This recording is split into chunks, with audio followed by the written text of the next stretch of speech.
Here's a machining time efficiency spreadsheet originally designed for custom glass manufacturing.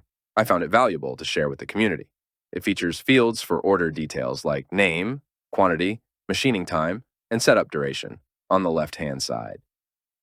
Adjacent are adjustable parameters such as the quota and the work shift length for the day by inputting data such as the start and end of the day times, duration it takes to start up the equipment, lunch break, and duration to shut down equipment.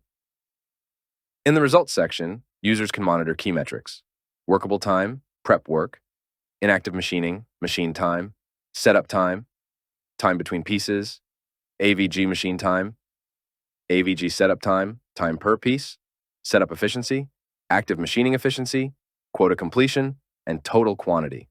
There's also a notes section for daily updates and an outstanding piece calculator estimating days remaining to complete orders.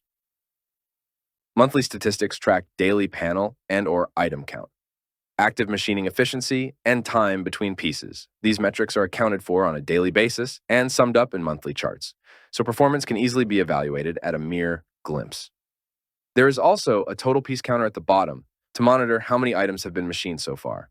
This concludes the walkthrough of the Machining Time Efficiency Excel sheet. You can find this Excel sheet on my Etsy. Check out the link below. Thank you for watching.